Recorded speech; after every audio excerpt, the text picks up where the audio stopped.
예도는 존재의 숲에 있습니다. 지금부터 미셸 푸코와 자크 데리다 사이에 영원한 불화, 영원한이라고 하기는 좀 그렇지만 두 사람의 관계가 10년 이상 단절되죠. 그죠? 이 영원한 불화, 정말 영원히 화해할 수 없는 그런 불화가 어떻게 생겼는지를 이야기하면서 여러분들이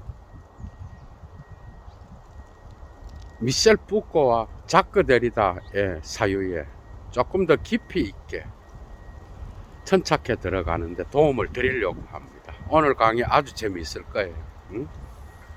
이 강좌를 통하여 여러분들이 푸코의 광기의 역사와 그 다음에 자크 데리다의 거기에 대한 해체적 읽기죠. 그죠?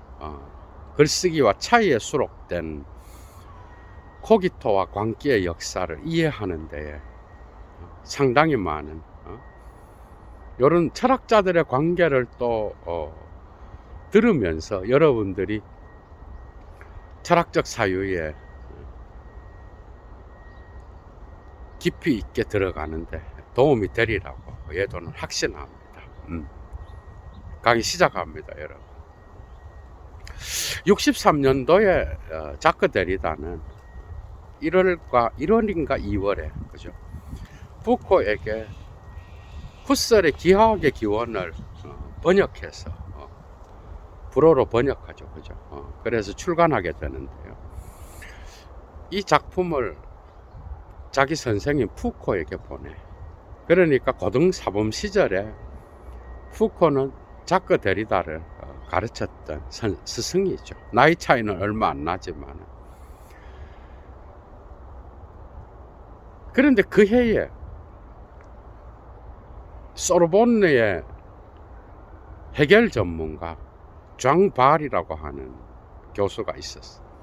여기에 이제 조교로 들어가는데 데리다가 3월에 강의를 하나 시켜요. 거기에 대한 내용이 바로 푸코가 61년도에 박사학위 논문으로 출간했던 불롱사에서 출간하죠. 그죠? 광기와 비이성, 고전시대의 광기의 역사, 여기에 대한 해체적 읽기를 준비하는 거예요. 그러니까 푸코가 거기에 대한 답장으로서 나중에 한번 만나자 하면서 답장을 보냈겠죠. 그죠? 그러니까 데리다가 내가 선생님의 그 기념비적인 작품인 광기의 역사를 읽고 지금 강의를 준비하고 있는데 나는 다른 방식으로 그 책을 읽고 다른 방식으로 거기에 대한 이야기를 하겠다 라고 하면서 이제 지나간다. 그런데 이게 미셸 푸코와의 아주 10년 동안의 긴 대화 없음, 단절, 불화, 갈등, 이런 사건을 낳게 돼. 그게 포스트 모더니즘 담론에서는 아주 중요한 사건이죠. 그죠? 그래서 이 이야기를 예도가 여러분들에게 하면서 작품을 분석하는 그런 시간을 가지려고 그래요. 그러니까 데리다는 자기 선생에 대한, 스승에 대한 책을 해체적으로 읽으면서 이제 광기의 역사에 나오는 데카르트 부분을 문제 삼아. 이제 그 부분이 문제가 되긴 해요. 철학적으로 볼 때는. 그래서 박사학위 심사에서도 앙리 구이에라고 하는 이 소르본네의 철학사 교수였잖아. 그죠? 이 사람하고 장 이폴리트, 그 다음에 강디약, 이런 사람들이 그 부분에 대해서 아주 조금 이상하다고 생각을 했어. 응?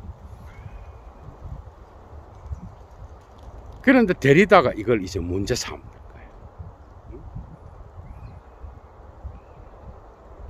그래서 63년도에 장발의 교수로서 이제 3월에 강의를 하게 되는데, 그게 글쓰기와 차이에 수록되죠. 67년도에.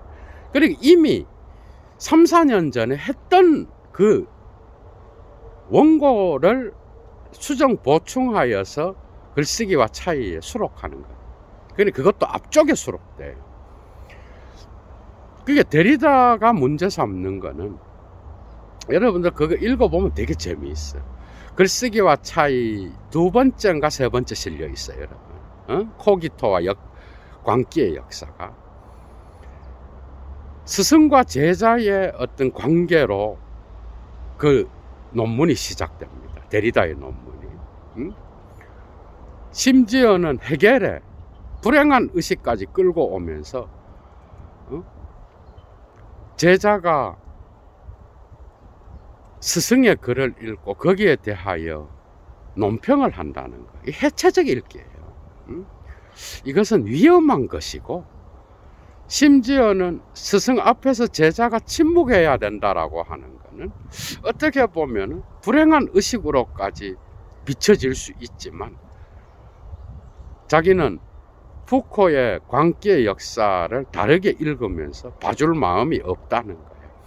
그게 상당히 수사학적으로, 데리다가 이게 니체 못지 않는 어떤 독특한 그 수사학을 잘 쓰는 그런 철학자잖아, 그죠? 그런데 이미 초반부터 그랬어. 그래서 거기에서 아주 아름답고, 미묘하고, 그 다음에 세련된 문체로 푸코의 광기의 역사를 해체 나가지만은, 거기에는 수사학적인 어떤 그런 표현들이 너무 많이 나타나. 그래서 뭔가 장식되어 있는 느낌이 있어. 그런데 봐줄 마음이 없다는 거야, 결국은. 그래서 스승과 제자의 관계를 길게 서술하면서 이제 들어가는 거예요. 그래서 자기는 진짜 이것이 불행한 의식이 되리라고는 생각을 못 했겠죠, 그죠? 그런데 진짜 불행한 의식으로 남게 되는 거야, 이 논문.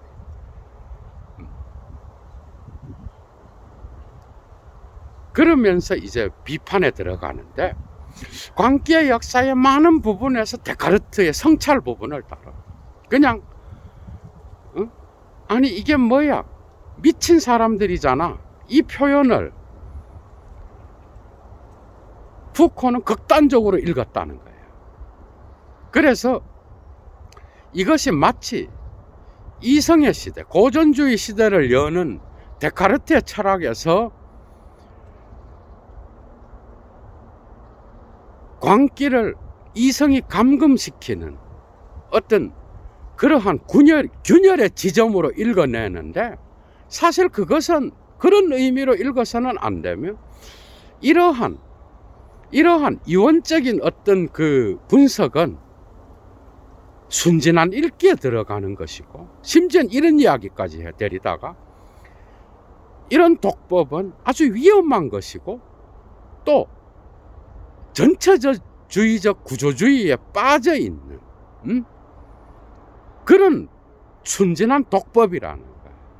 그 여기에 또탈리즘의 전체주의적이라고 하는 이 단어가 아주 상당히 불쾌하게 보이는 그런 거야.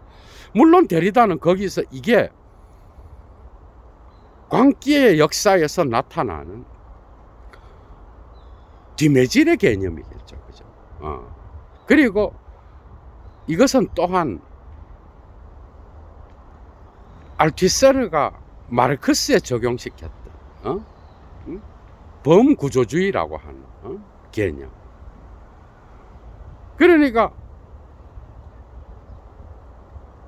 그 구조에 대한 개념을 자기는 전체주의라고 표현했다라고 서술하지만은, 그러나 그것은 하나의 오해에 기인했다.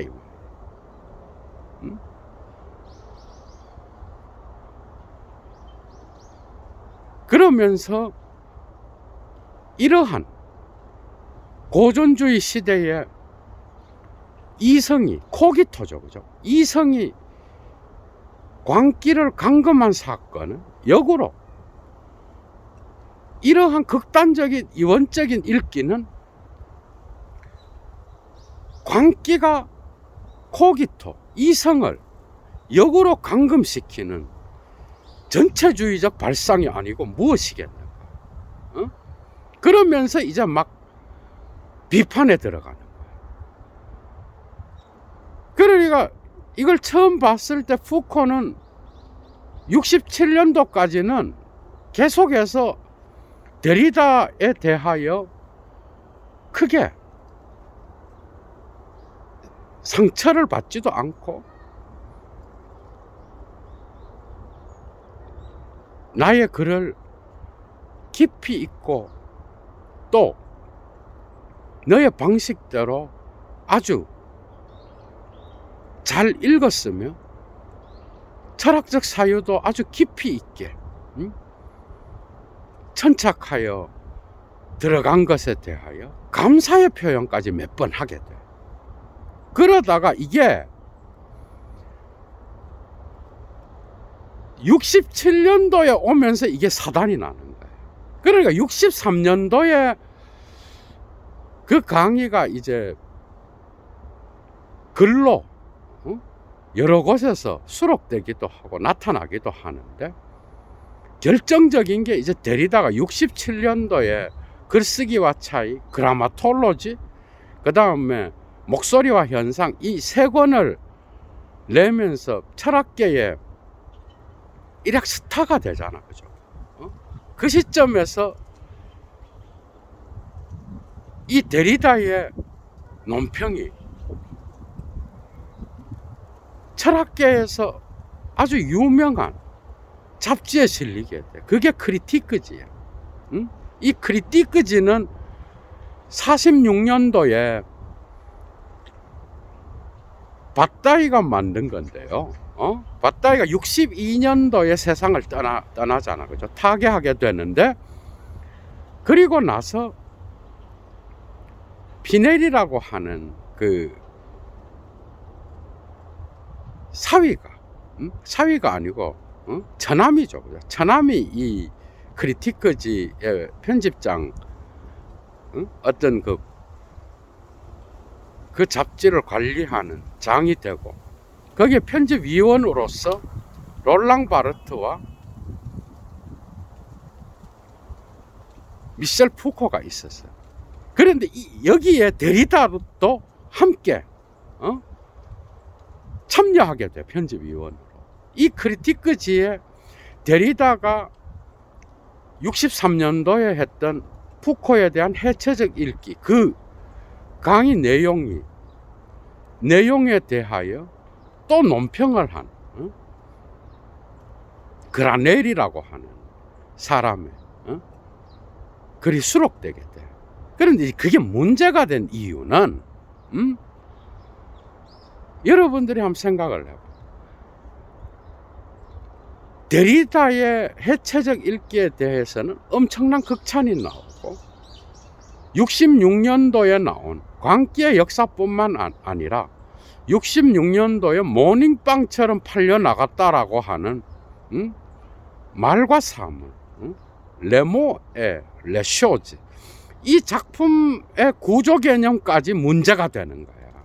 이렇게 되니까 이 그라넬의 데리다에 대한 찬사와 더불어서 나오는 이 글이 크리티크지에 수록이 되면은 푸코의 어떤 그 철학 인생에서 뭔가 되게 신경 쓰이는 그런 글이었던 거예요. 그래서 푸코가 데리다에게 개인적으로 연락을 해서, 그 글이 수록되지 않도록 해달라 하니까 데리다가 거절하죠. 그죠? 여기서부터 이제 사단이 나기 시작하는 거예요. 그러니까 광기의 역사의 일부분도 안 되는 그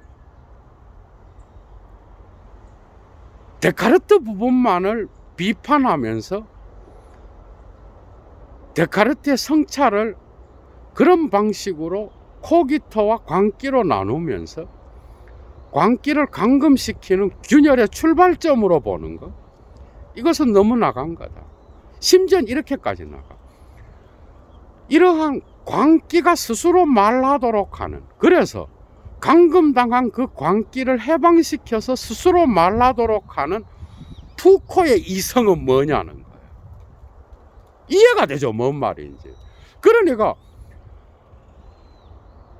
푸코가 그 작업을 하는 그건 역시도 광기에 근거해서 작업을 하는 게 아니라 냉철하고 세련된, 그리고 아주 정련된 그런 논리적 이성을 갖고 광기의 역사를 써내려가고 있잖아. 그죠? 그렇다 그러면 그 광기를 변호하는 그 이성은 도대체 뭐냐는 거야. 여기에부터 벌써 모순이 있는 거 아니냐는 거야. 이런 방식으로까지 해체를 해 들어가니까 심지어 구조주의적 전체주의를 이야기하지를 않나. 그러니까 푸코가 볼 때는 이게 이제 공식적인 어떤 책으로 나오기 전에는 데리다한테 감사의 편지도 몇 번 쓰고 사적으로 만났을 때도 나의 글을 그렇게 철학적으로 깊이 있게 읽어줘서 감사하다라고 이야기를 하다가, 이게 이제 크리티크지. 그 당시에 바따이의 이 잡지는 철학계에서 다 읽었던 거예요. 그러니까 여기에 데리다의 극찬과 더불어 논평이 실리지를 않나. 데리다가 67년도에 또한 글쓰기와 차이에 이 논문을 또 수록하잖아. 그죠? 이렇게 되니까 그 광기의 역사부터 말과 사물로 이어지는 그 구조 개념이 타격을 입을 거라고 생각을 한 거야. 그러니까 푸코가 디디에 에리봉의 푸코 전기작가, 푸코 전문가의 말에 의하면 푸코는 상당히 감수성이 예민한, 그래서 상처를 잘 받는 그런 성격의 소유자. 쉽게 말하면 그 동성연애자로서 페미니테, 그러니까 여성성의 어떤 아주 민감하고 예민한, 그죠? 그런 성격을 갖고 있었다. 그래서 상처를 한번 입으면 크게 입는, 그래서 상당히 고통스러워했다는 거. 그러니까 재밌죠, 그죠? 그러니까 푸코는 그 이후로 이제 일본에서 또 사건이 일어나. 70년대. 67년도에는 그런 방식으로 그라넬의 글이 크리티크지에, 그죠? 실리지 않도록 데리다에게 부탁까지 했지만 거절되고, 그리고 나서 이제 푸코는 나도 가만히 있으면 안 되겠다, 이제 이런 마음을 먹은 거예요.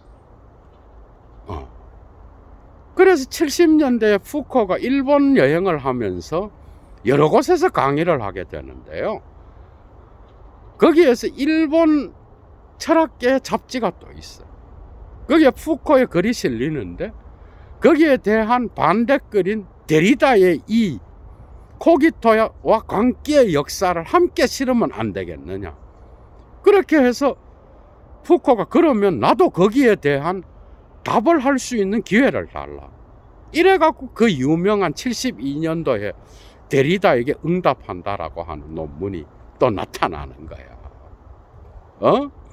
그래서 데카르트의 성찰을 다시 읽었다고 하면서 거기에 무슨 그리스도교의 죄의 개념까지 갖고 오면서 막 어느 전체의 한 부분을 보고 그것을 읽고 전체 작품의 구조가 해체되리라고 생각하는 것은 말도 안 된다. 라고 하면서 막 거기에 대한 데리다에 대한 어떤 그 응답을 막 시작하는 거예요. 그런데 아주 신랄한 응답은 그죠? 이 광기의 역사가 불롱사에서 이제 포켓판을 내잖아. 포켓판을 내고 나서 이 판이 제 판을 이제 수록하지 찍지 않는다라고 이제 푸코한테 이야기를 했겠죠. 그러니까 푸코가 그 작품이 다시 나오게 하기 위하여 갈리마르사로 이제 출판사를 옮기게 돼. 72년도에 광기의 역사가 또 나와. 갈리마르사. 거기에 부록 부분에, 마지막 부분에 거의 아주 독특한 논문을 실게 돼. 몽코흐, 나의 몸. 세파피어, 나의 서류. 그 다음에 세퓨, 나의 불. 이런 제목에 나의 몸, 나의 서류. 이게 나의 어떤 글이겠죠, 그죠? 글을 실은 어떤 그 종이를 말하는 거고. 그 다음에 세퓨, 이 불. 여기에 이제 엄청나게 거의 촌철살인에 가까운 데리다의 비판을 수행하는데요. 이런 내용이 있어. 텍스트 밖에는 없다. 실천적 담론에 텍스트 배후에 숨은 자폐적 형이상학, 그 이상을 말하는 거는 이제 교육을 이야기해. 데리다도 대학 교육에 대하여 상당히 많은 글을 쓰고 했던 사람이잖아요. 거기에 일도 하고. 그러니까 이런 텍스트 밖에는 없다. 이런 말을 하면서 오로지 스승의 해석학적 능력에 의존하는. 그래서 제자들은 선생의 어떤 해석에 의존해야 되는 이런 해체적인 텍스트 중심적인 철학, 이런 교육학은 없어져야 된다. 이런 식으로까지 나간다고, 푸코가. 그러면서 72년도에 갈리마르사에서 나온 나의 몸, 이 서류, 이 불이라고 하는 데리다에 대한 응답을 부록에 실어서 나오잖아, 그죠? 그 책을 72년도에 보낸다고, 데리다한테. 응답이 늦어서 미안하다. 그러니 응답이 거의 8, 9년 이후에 나온 거야. 그리고 나서 절교에 들어가. 거의 절대적 절교. 한 번도 안 만나고, 전화도 없고, 학회에서 만나지도 않고. 응? 그러다가 데리다가 프라하의 반체제 인사, 세미나에 들어가서, 이건 오해의 여지가 있어, 그죠?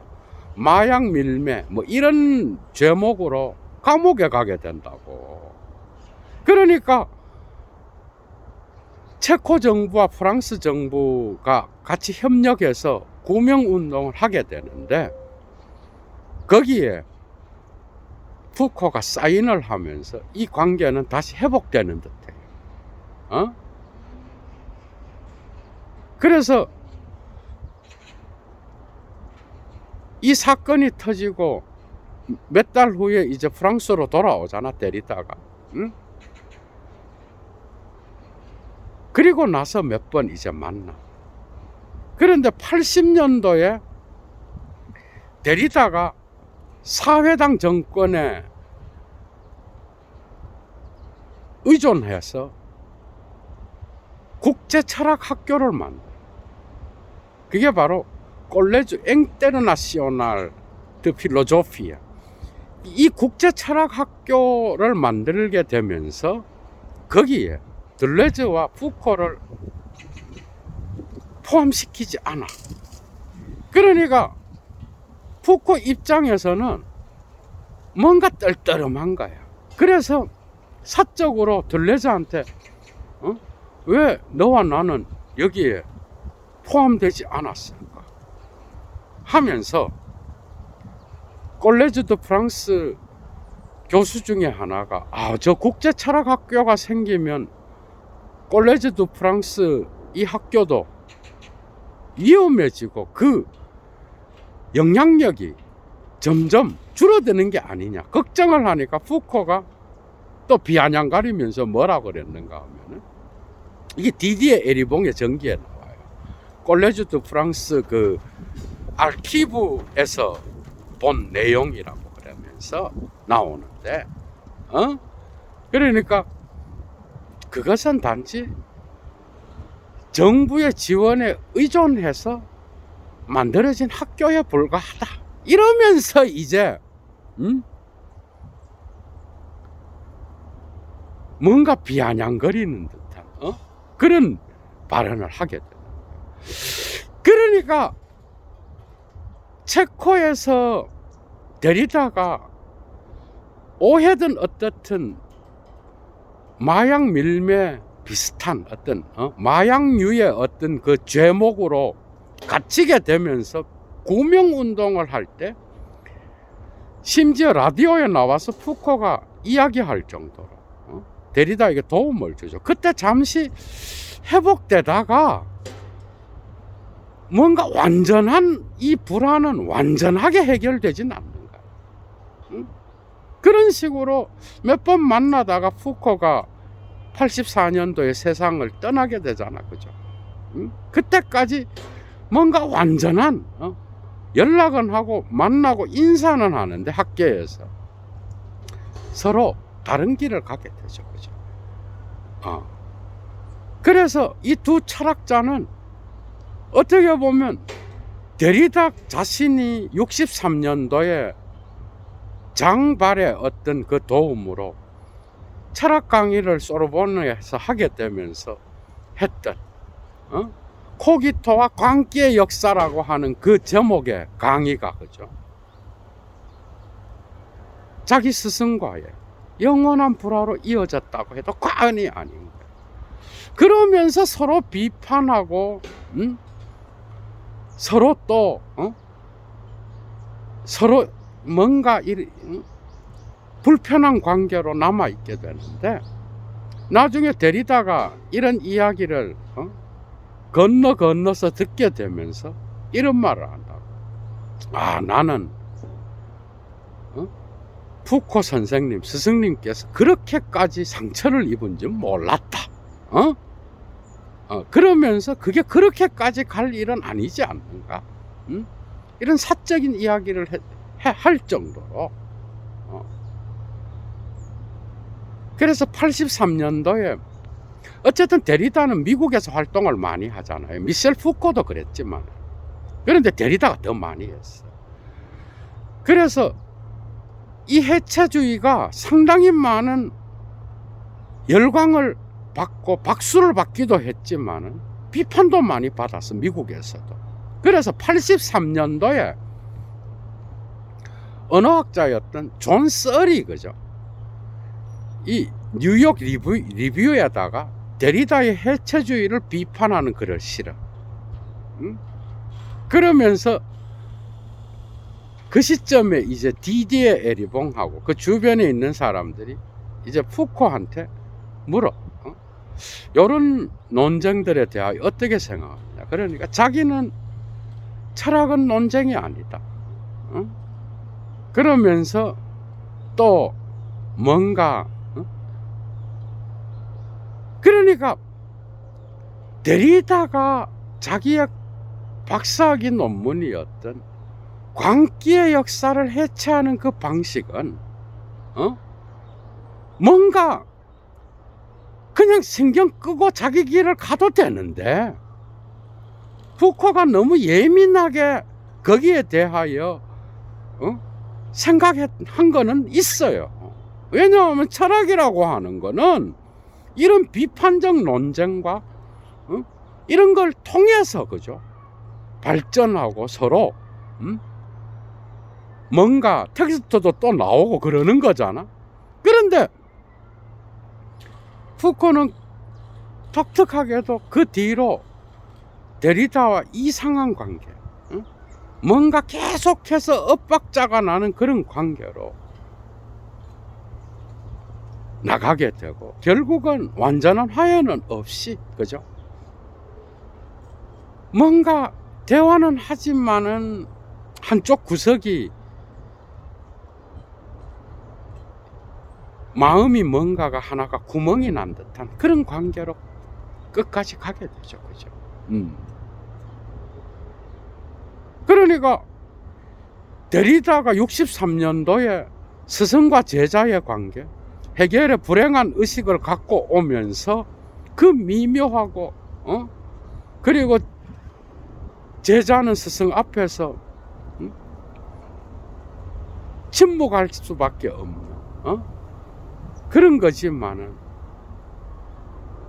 자기는 그 관계의 역사를 다르게 읽겠다라고 하면서 그 불행한 의식을 감수하고도 진행해 나갔는데 그게 결국은 실존적으로도 현실적으로도 그런 관계가 돼버린 거예요. 어떻게 보면. 그죠? 그러니까 데리다도 원치 않았고 푸코도 처음에 몇 년 동안은 거기에 별 신경을 안 썼어. 그런데 그 강의가 이제 공식적인 잡지와 데리다의 작품 속에 수록되면서 아 이거는 다른 문제다라고 생각을 했던 거예요. 그런데 사실은 광기의 역사의 한 부분도 안 되는 거를 갖고 와서 해체한 거야. 그죠? 물론 데리다에게 응답한다에 이런 것들을 함께 푸코가 이야기하고 있지만은 그럼에도 불구하고 이 사건은 철학계에서 특히 포스트 구조주의 담론에서 두 철학자의 불편한 관계로 이어지는 그러한 사건이 되는 거예요. 재미있죠, 그죠? 그래서 두 사람이 크리티크지에 함께 편집위원으로 활동할 정도면 엄청 친했어. 사적으로도 데리다가 자기의 초기 작품을 냈을 때 후설의 번역서죠, 그죠? 거기에 긴 서문을 실어서 냈을 때도 푸코는 상당히 극찬하고 데리다가 자기에 대한 비판의 어떤 그 강의를 했을 때도 고맙다고 이야기를 할 정도였으니까. 그러나 이게 공식적으로 이제 작품이 나오면 모든 사람들이 읽게 되잖아, 그죠? 그때부터 뭔가 푸코는 마음의 상처를 입고, 그죠? 데리다와 자연스럽게 단절된 관계로 들어가게 됐던 거예요. 그러면서 푸코는 푸코의 길을 가고 데리다는 데리다의 길을 가는 거죠, 그죠? 콜레주 드 프랑스 교수가 되고 푸코는 데리다는 또 미국과 프랑스를 왔다 갔다 하면서 강의도 하면서 계속해서 작품을 내고 또 80년대에는 국제철학학교를 만들어서 또 활동하고 그죠? 그랬던 거예요. 그러나 두 사람이 이러한 관계, 실존적 관계는 또한 철학에서도 뭔가 다양한 많은 텍스트는 아니지만 다양한 텍스트를 내면서 서로의 이야기를 하는. 그래서 포스트 구조주의의 텍스트가 조금 더 풍성해지는 그런 결과는 만들어냈겠죠, 그죠? 그러니까 푸코는 그거야. 네가 볼 때에 이성이 광기를 감금했다라고. 그것은 순진한 읽기로 보이느냐? 그럼 광기, 이 사회에서 억압받고 주변부로 밀려난 바깥에 있는 자들에 대한 어떤 그런 사유가 네가 볼 때는 순진하게 보이냐, 뭐 이런 식의 어떤 비판도 가해집니다. 텍스트 뒤에 숨어서 담론의 실천의 장에서는 침묵하면서 그냥 다른 사람의 텍스트를 해체하기만 하는 너는 뭐냐? 텍스트 밖에는 아무것도 없다고? 너의 교육학 역시도 이게 마치 알티세르의 자본론 읽기에 참여했던 랑시에르가 70년대에 알티세르를 비판하면서 갈라지는 거, 이런 이야기하고도 뭔가 유사한 듯한 그런 느낌이 있죠, 그죠? 그런 것들이 또 다른 철학을 만들어내고 하는 거예요. 그래서 들레즈와 지젝은 뭐예요? 철학은 자기 선생의 등에 올라타서, 그죠? 교배를 해서 뭔가 또 다른 걸 만들어내요.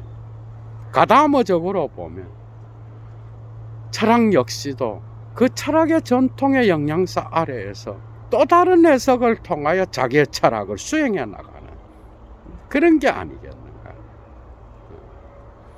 데리다의 코기토와 관계의 역사는 예도가 보다 세밀하게 그 내용만을 갖고 와서 철학적 문제점은 무엇이었는지 따로 강의를 하나 열 것을 여러분들에게 약속드립니다. 재밌었죠, 그죠? 시간 되시는 분들은 글쓰기와 차이에 수록된 광기의 역사, 그 다음에 푸코의 광기의 역사 1차 자료를 꼭 한번 읽어보시고 철학적 사유의 깊이의 맛을 느껴보시기 바랍니다. 얘도 물러갑니다. 좋아요 잊지 마시고요. 도움 받으신 분들, 애청하시는 분들 가운데 여건이 되시는 분은 클래스의 차이를 아시는 분은 얘도 TV로 꼭 자발적 수업료를 보내주시면 감사하겠습니다. 얘도 물러갑니다. 추스!